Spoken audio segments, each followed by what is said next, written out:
For those of you who are into insight meditation, and possibly the teachings from various schools of Buddhism, I want to go over what the path to spiritual enlightenment may look like based on my experience at meditation, and I made a flowchart just for that purpose. So let's get into it.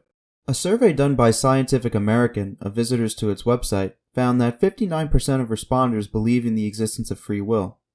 Now, what's telling about this survey is that it's selecting for people who read Scientific American, who are likely on average to be more scientifically disposed than the general population. So it's reasonable to believe that these results are actually biased in favor of determinism, even though it was the minority pick. This would indicate that even a higher percentage of the world's population believes in free will. I would say about at least 3/4 of the world at this point in time. Anyway, I digress. My only point there is to highlight just how far away so many people are from understanding the true nature of mind. It seems to me that insight meditation is a non-starter for those who aren't open to the notion that free will is an illusion, rather than something that actually exists. If you're familiar with Ayn Rand's philosophy of objectivism, which is entirely premised on the existence of individual free will, it's clear that objectivists are one group of people who would fall in this category. As to them, questioning free will is epistemically equivalent to questioning whether A is A, or whether 2 + 2 = 4, which is to say that science really has nothing to offer about the existence of free will, because free will is just a fact of reality, subjectively as well as objectively. Of course, very few people are objectivists, but I think it's safe to assume that a majority of people hold the same assumption about free will, whether implicitly or explicitly. I'll get back to this premise later because it's a key concept that spiritual insight begins to dissolve. For now, I'll just state the obvious, which is that the reason why many people are convinced of the existence of free will is that they experience free will. That is, it feels like they are a self that's authoring experience by creating thoughts, making decisions, and engaging in action.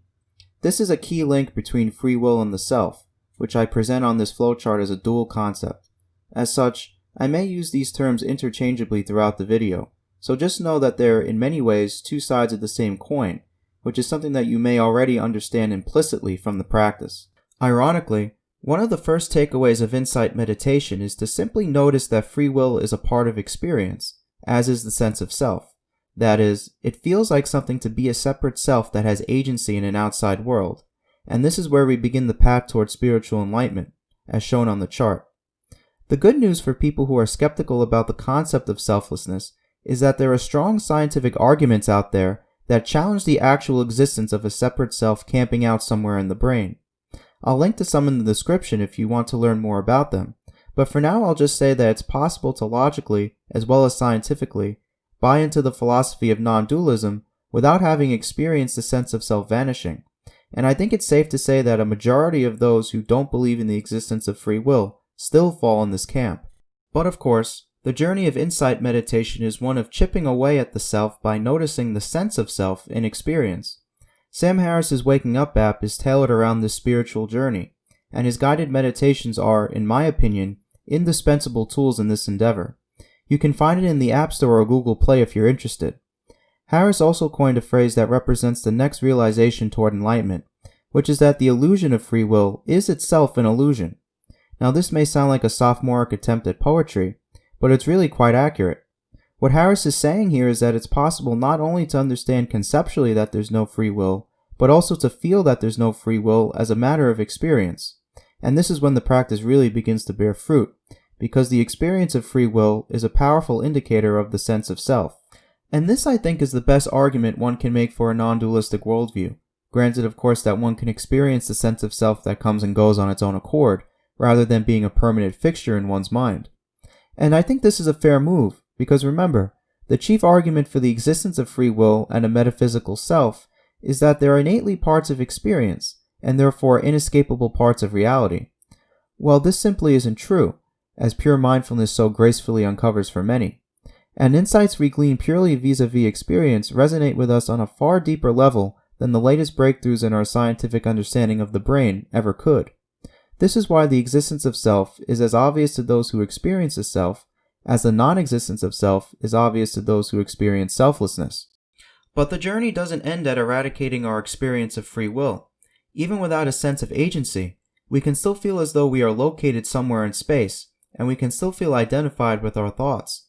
Without getting into the weeds of meditation instruction, The trick to seeing past these illusions is to recognize that there are noticeable thoughts in experience that culminate to form concepts, and some of these concepts reinforce that sense of I. And it's likely that, if you feel like a self, then these concepts are evading your attention. If you're a seasoned meditator and are having a hard time jumping over this hurdle, you might find my guided meditation to be helpful, which I'll link to at the end of this video.